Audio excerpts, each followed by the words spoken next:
for who they are. I love them for exactly what they're going to do, right? And what was crazy, I just realized this right there, Brother McKay, been talking about our government, talking about Trump. I love him. I love him. And I just realized why I love them. I love them because they keep me in the Word. They keep me on bending knee. They keep me praying. But also, right, they keep me aware. Because now I need to stay informed on what they're doing so I can make informed decisions on what I'm doing. Right? So I love them for that. I love them for the craziness that they're doing. Because it's not about them. It's about my faith. So I got to love them because if I don't love them, the Holy Spirit is not going to dwell in me. And the Holy Spirit is what's going to get me through so I can have a conquering faith. And when we look at this, it says right there that we use that, we throw that word love out so easily now. We just throw it out because we think if we say it, we could get what we want. We can get what we want. So we use it just willy-nilly. And it doesn't have the meaning, it doesn't have the power that it used to have. Back growing up, you know, you could have you're in a relationship and the girl tell you, you know, I love you, you love me, and the man, that's just such a strong word. I like you a lot. Just didn't throw it out now. But now in relationships, y'all known each other 3 days, well, not even 3 days, 3 minutes, because y'all done had a whole conversation on Facebook. Now y'all love each other. Don't even know each other, but y'all love each other. You love each other. Then had a half a conversation on Facebook. Y'all done sent Instagram videos and TikTok videos to each other. Now y'all in love. You change your status from single to in love. Taken. Yeah, we put it on. That right, Taylor. Keep it straight. We put it taken. And in that, you know, you can have that on Facebook. You can have the little love and love thing to go with taken. So we taking it in love. And people reading it, golly, they must have been talking for a whole time. Then, we normally, you tag the person in it because you say taking it in their relationship. Then, we know Sister McKay. So what we're going to do is we're going to click on that link to go see who they are. Then you realize, how can they be in? They just, but anyway, we throw love out. We throw it out. It has taken away that power of that meaning. Because love is action. It's a verb. It's not just saying it. You got to show it. Yes, ma'am. My auntie used to tell me all the time that love is what it does. Mm-hmm. So if it don't do it, it ain't no love there. Mm-hmm. Love is what love does. That's what she used to tell me all the time. Right. You can tell me. All right, you love me all day. You can tell me, you can write it down, you can post it everywhere, but you got to show it. You got to show some signs. How? So just stand with that, and I'm going to tie this back in to the conquering faith. So how can we show the signs of love to Christ? Right? How can we show them signs? It's about dealing with people and dealing with whatever is in front of us and showing that love. All right? How do we do it? When people come at us crazy, we still show love. Even in situations, I'm getting into my sermon now, we still show love. Because the Lord wants to see how faithful we are to Him. Not the situation, not that person. How faithful we are to Him. And the only way we can be faithful is through our interactions with others and our interactions with situations. So we have to, even if it's just a little love, right? We got to show it. right? Because you got to realize, even if I have a little love, I have no hate, right? You can't say, there's a statement that say, I love to hate you, right? That's an oxymoron. You can't have love and hate. Because if I hate, the hate is going to outshine the love. And if I love, the love is going to outshine the hate. So even if I have a little love, it's more than hate. And if I have that little love, the Spirit is going to come in and help me manifest that love. But if I have hate, the devil is going to show up and help me manifest that hate. Because everything, when the devil is involved, everything that person does is going to annoy you even more. Amen. Amen. Everything. They roll in, they just walk past. And you look down, now you hating the way they walk. Oh, they walk annoy me. They sit there and talk. Oh, they talk annoy me.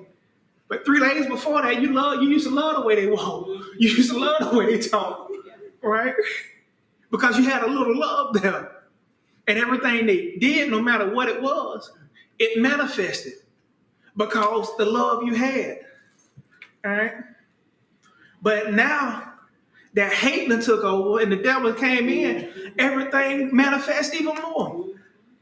You can't even stand the way they chew now. Right? How can we conquer if we got hatred in us? How can we? Because now we got to move past that hatred, right? But guess what? Through Christ, we can move past it. We can move past it. So watch this. I'm going to tie this back into our conquering faith and being more than a conqueror. I'm right here with that hate. I'm way back here. I can't stand them, Sister McKay. Every time I see them, my blood boils. Matter of fact, I ain't even got to see them, Brother RJ. I just think about them, and my blood boils. Matter of fact, I ain't even got to think about them. I could see something with their name on it. It ain't even their whole name. It's just their first name, and it ain't even them. It's somebody. It's somebody else named Donald. You know, I see Donald Duck, and all I can see is just Donald Trump. I can't. Right. That's how much hate I have. Right. Everything ties, but no matter what happens, right? Stuff in there are some people that stuff in Afghanistan, right? It's tied back to Obama. Because they hate Obama so much, so they're going to blame Obama for everything. That's how much hatred they have, right? They're not looking at, so what I got to do now is through faith and through Christ, I got to turn that. How can I turn that? I start praying. I start fasting. Lord, I don't know what's going on with me. I don't know what's going on. This hatred that I have is real. I can't sleep. I can't eat. I can't think. Every time I look around, I'm looking on Facebook. I'm looking on Google. I'm Googling how I can get away with doing something to this person. I can't do it. I'm losing sleep. So Lord, it's something. I need your help. Right? That's the first thing we got. Lord, I need your help because I can't. I'm fighting rulers in dark places. I'm fighting principalities not of this world. It's something in me. There's hatred. It's not a demon because what we realize when demons are in you, demons, they want to hurt you. They don't want you to hurt nobody else. Right? Because remember every story we've heard about demons that possess people. They hurt the person that they possessed. They never went out and hurt anybody else. It was always a person that they possessed, right? Now, when you tried to get that demon out, it was a different story. It was fair game. But you had to be careful because that demon, once you exercise that demon, it had to go somewhere. So while you're trying to help somebody exercise their demons, you done mess around and that demon to get into you, right? But you're not trying to hurt anybody. It was so we got to realize when we talk about hatred, that's not so much of a demon. That's so much of is a physical and mental trait that I'm hating.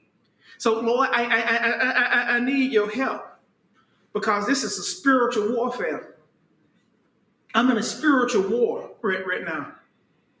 So I need your help now. You done got to the point, right? I don't love them yet, Sister Adrian. But now when I see their name, when I see a name, when I see Donald Duck no more, I don't go to Donald Trump. I go to Donald Duck. I'm a little okay, right? But when I hear people mention his name, I don't get as furious and upset. My blood doesn't boil. I get a little itch now, but my blood doesn't boil. You know how when the scar starts to heal, it starts itching. So I get a little itch now, so I'm healing. I'm starting to conquer, right? Then I get to the point where when I hear his name, it doesn't affect me. I've conquered hate. But watch this. But now when his name is mentioned, not only does it bother me, I'm praying because I realize I'm starting to love him for who he is. Now I'm more than a conqueror. That's that conquering faith. Because I had the faith, and watch this. That's how we know we have a conquering faith, because it was the Lord that did it. It was nobody but him that got me from a dark place when this name was mentioned to got me to a place of where I love and respect them for who they are. They made me no good, but that's who they are. They don't like me, but that's who they are. They're trying to lie on me, but that's who they are. And I respect them for that. Because not only do I respect them, the Lord has made them my footstool. Because I was able to elevate above the hate. I was able to elevate above what they did. So now I'm more than a conqueror. And now, not only that, I know the power of this word, love. Because it took me a minute to get to that point. So I know the power of love. So watch this. If I know that in my mind now, because of this situation I went through, imagine Jesus and what he went through for us. For what he went through for us. That is true unconditional love. Because he did it and didn't say a mumbling word. He did it, and the only time we heard him complain was at the end when he said it wasn't a complaint, it was a request. Father, if it be thy will, take this cup away from me. Yes, we seen Jesus get angry when he walked in the temple and they were selling stuff and he throwed everything everywhere. But when it came to his mission and doing what his Father sent him to do, no matter how they came at him, he still showed love to them. He still showed love. That's unconditional love because he saw the cross. He knew he had to get there, and he knew in his travels it wasn't going to be an easy journey. But not only that, his ending journey to the cross was going to be even more painful. But guess what? He still saw something behind his cross because he knew what was awaiting him. And we got to realize that, yes, all of us have death awaiting us. One of these days. One of these days, no matter what, we're more closer to death than we were to birth. Each day we can go. The day you were born, you are still more closer to death than you was to birth because you can't go back.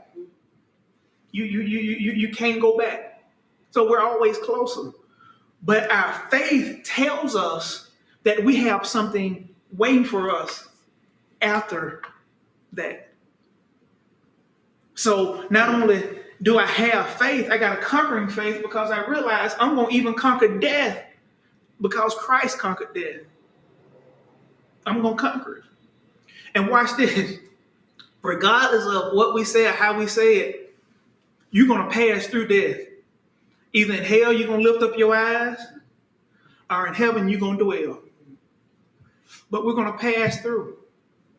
We're going to pass through. So our faith has to be strong enough to no matter what situation, I'm going to conquer it, whether it's on this side or whether it's on the other side. But I have enough faith to believe that the Lord is going to heal me here. I have enough faith to know that the Lord is going to get me through that situation here. I got enough faith to know that the Lord, when I am thrown into the lion's den, he's going to have enough faith. I got enough faith that he's going to save me from that lion. When they throw me in the fiery furnace, I got enough faith that he's going to get me out of it. But guess what? I have enough faith and I have enough understanding that even if he doesn't, I'm okay. Because I realize that the Lord does what he does. Yes. So he's going to get me. So even if he doesn't, I'm okay. Isn't that a conquering faith? Isn't that being more than a conqueror? Because I know no matter what the situation is, I'm going to conquer it. Either here or there. I'm going to conquer it. Father, not my will, but your will. Father, if it be thy will, let this cup pass from me, but not my will, your will. Because in the moments, we have moments of weakness. We have the moments that I don't know. This is too much for me to bear. This is too much. And Jesus, when he got to that point, and all the sins of the world finally weighed on him, and when his father looked at him, he couldn't recognize him because all he saw was sin. Dad, I can't do this. It's because you don't even recognize me no more. So if it's your will, let this cup pass because I need you to recognize me. Because through every step of the way, it was you that got me through it. Amen. Every step of the way, it was you, Daddy. It was you, Father, that got me through it. And now I'm at this step, and I got to do this one on my own. I got to go to this cross on my own. All the sins I'm dealing with is on my own. Father, if it's your will, let this cup pass.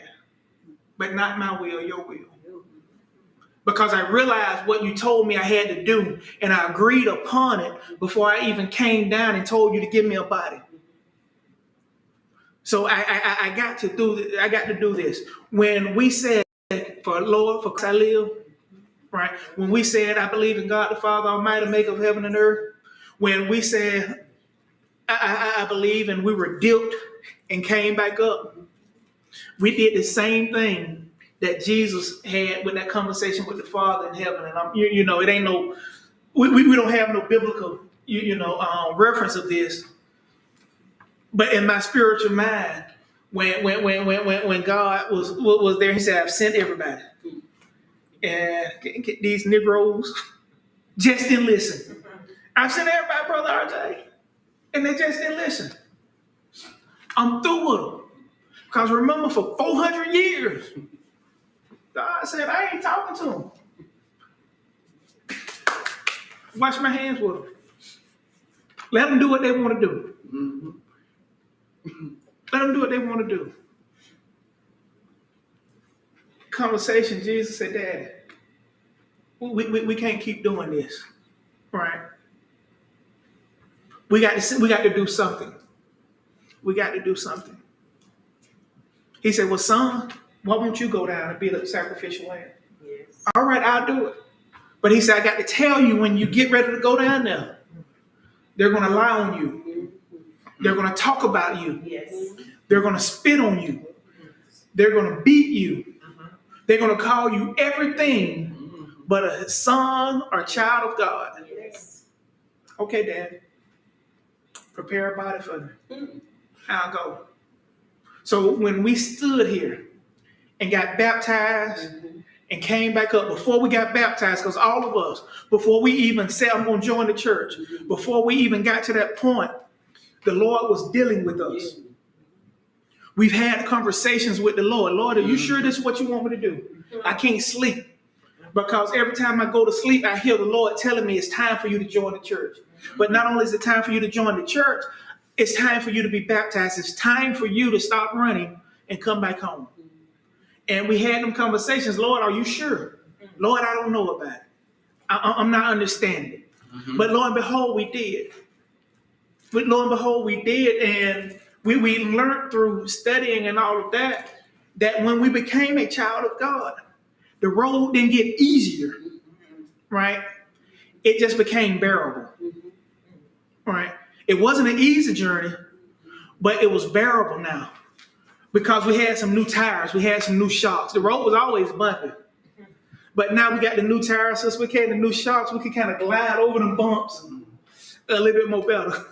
Still bumpy, still the same road, but we got new transportation. We got new wheels. So we're able to get over them a little bit better. So we got to realize that when we go through situations, yes, sometimes it is hard to bear. It is hard. And we get to that point, Lord, I know you told me this.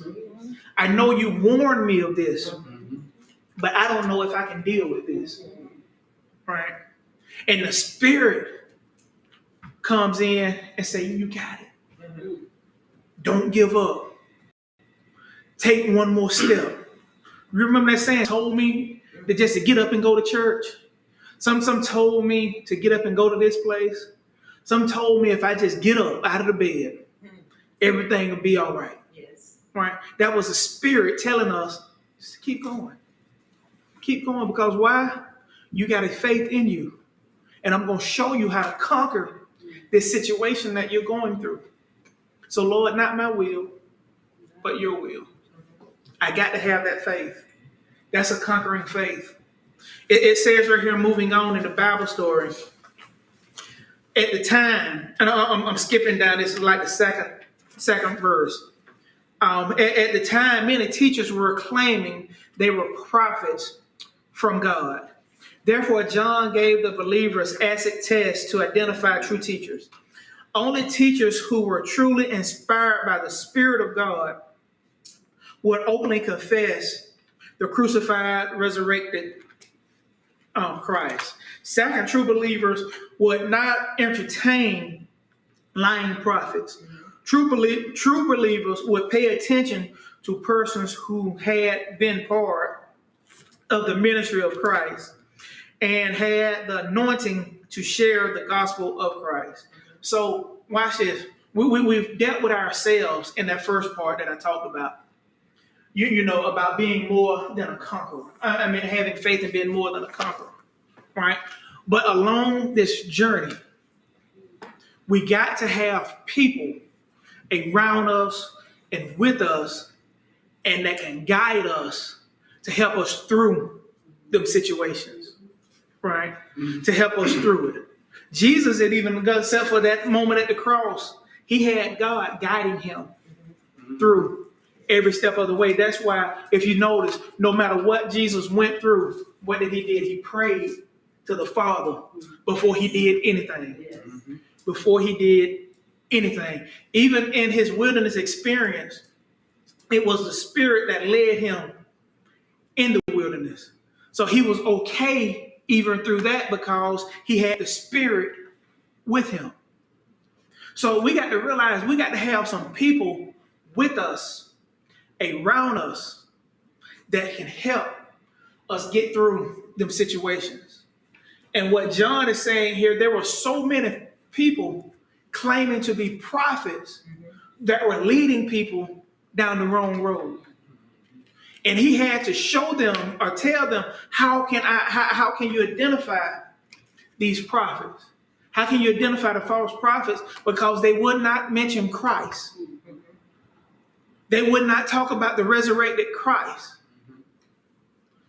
They did everything else. They talked about everything else, but they wouldn't mention his name. Amen. How can we've always had this debate as preachers. How can you preach Christ without going to the cross after every sermon, right?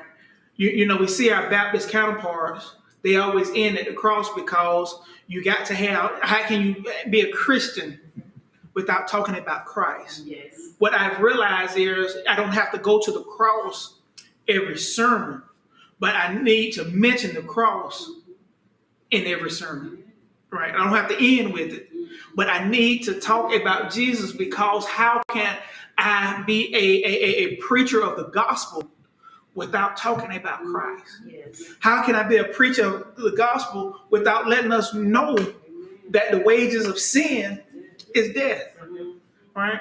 I'm not trying to scare anybody. I'm not trying to be, as they say, a fire and brimstone preacher. But we got to tell our people that there is a wage for sin, and it is death. There's a wage, but not only that, right? In order for us to get to another level, to have kind of peace here, right? There's a movement we have to do. We have to move out of hatred and into love. We got to move out of gossip and into I'm not dealing with that. We got to move out of conflict and into resolution, right? That's the only way we can do it. And the thing is, they travel along the same path.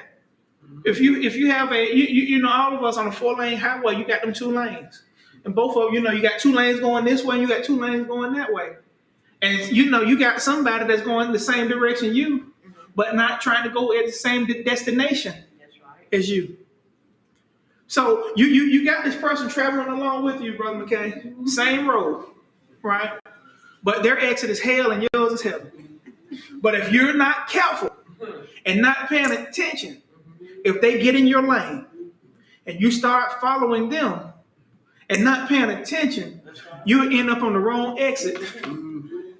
Their exit.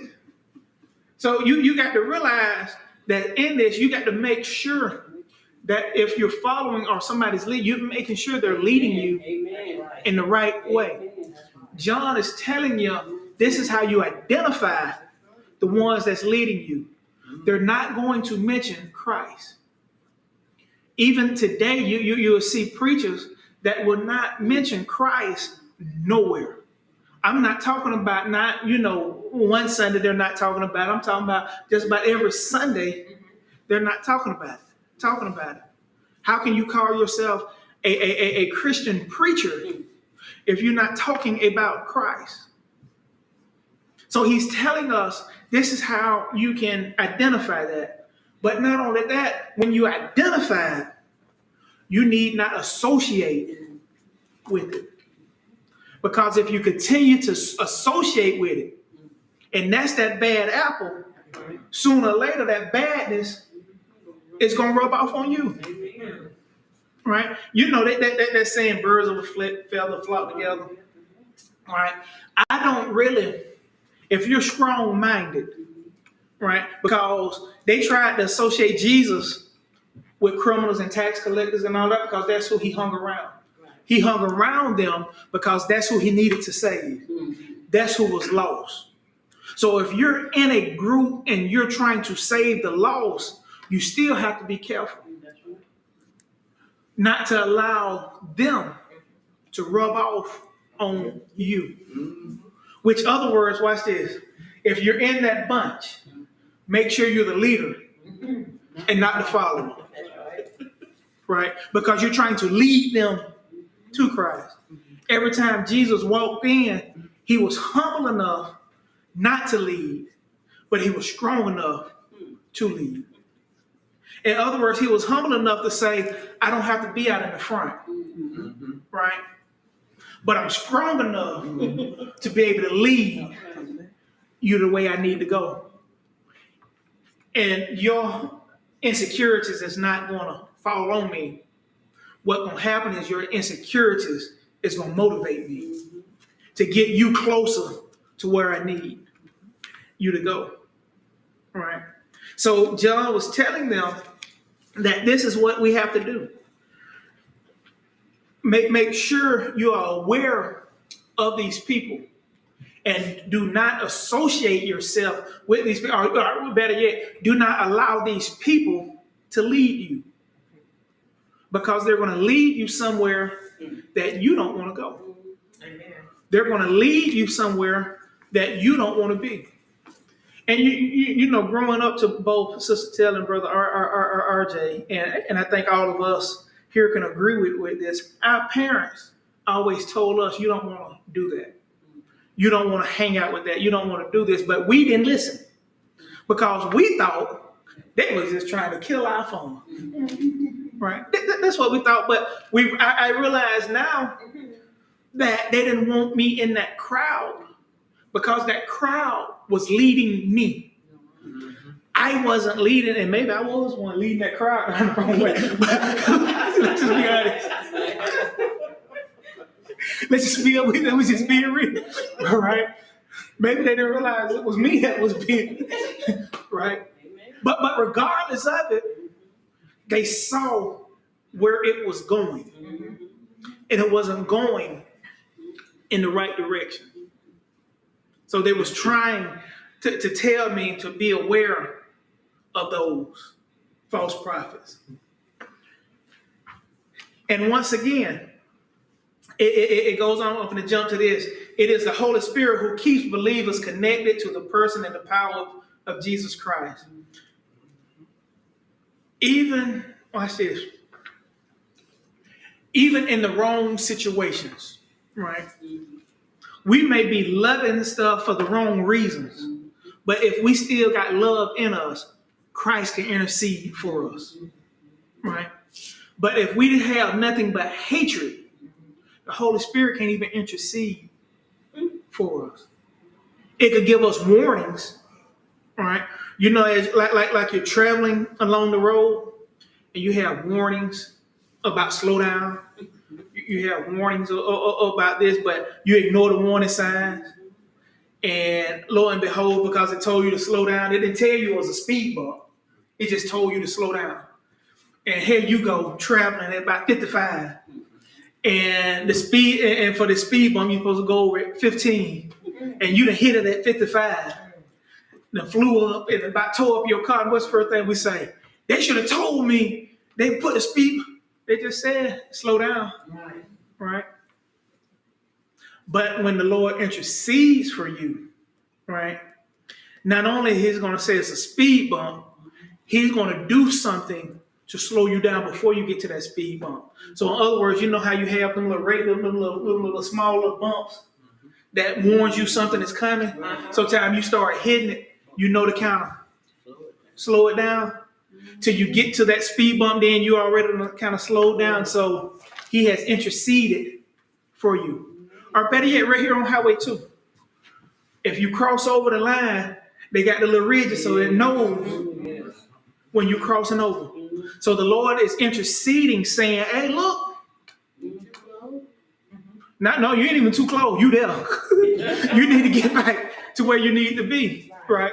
But if it's not there, right, that white line shows what? It's a warning that's saying this is the furthest you need to go.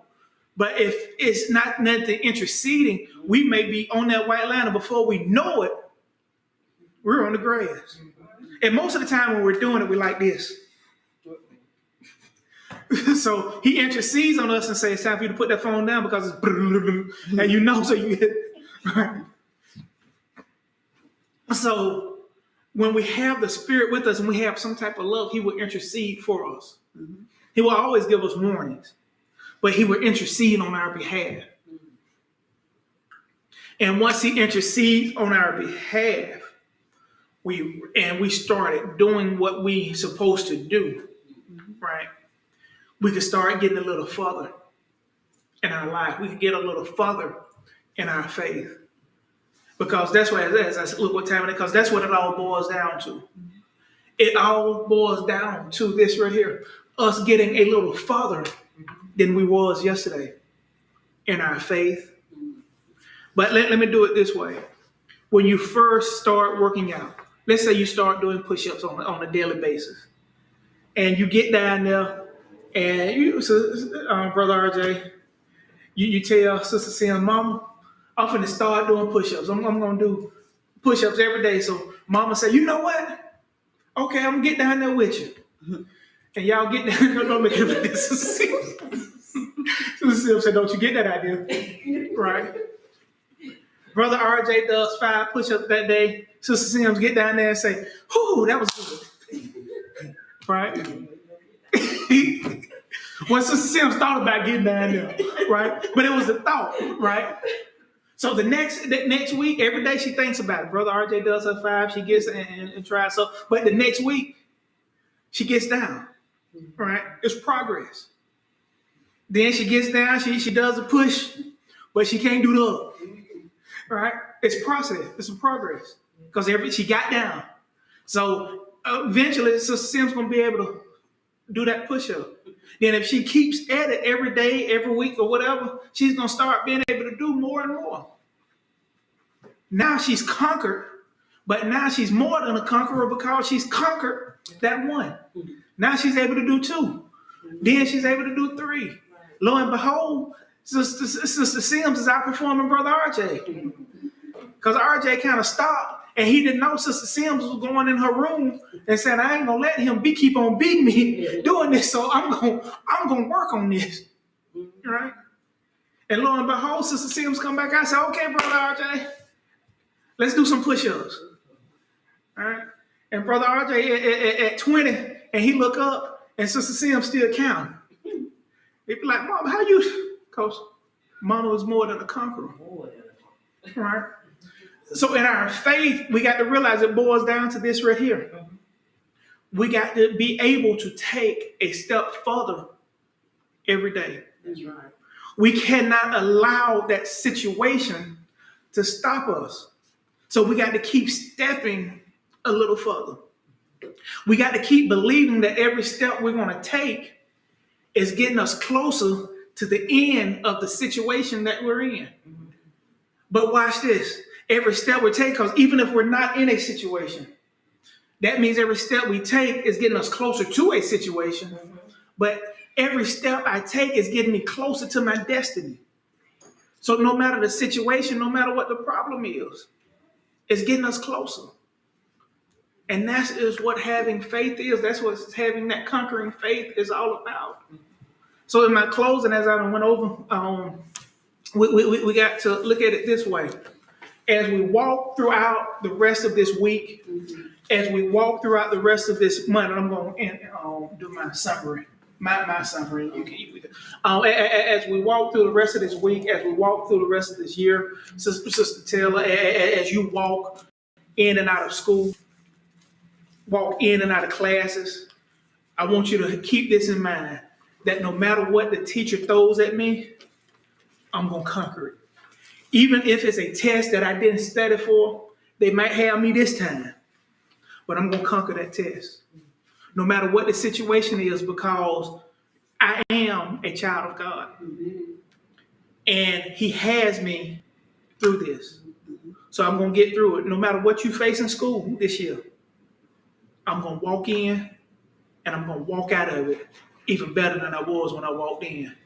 To each and every one of us, with Brother RJ, with school, working, you still at Walmart? I start Chipotle tomorrow. Chipotle tomorrow. When you walk on that campus, I'm walking in, I'm going to conquer whatever I face. But when I leave, I'm going to be more than a conqueror because I conquered I conquered Chipotle and got my degree.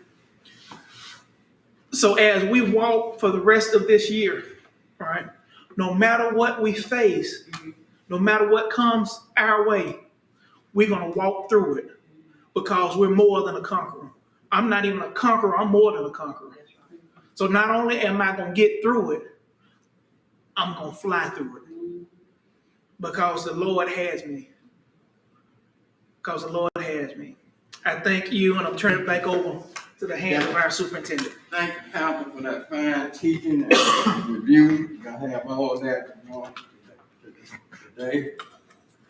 And what we'll do from here, we just ask, Roosevelt, just kind of give a high point from it all for the youth and how do one for the adult, and then on. Yeah. Good morning. Mm-hmm. Conquering faith. Well, you know what, Reverend Jordan?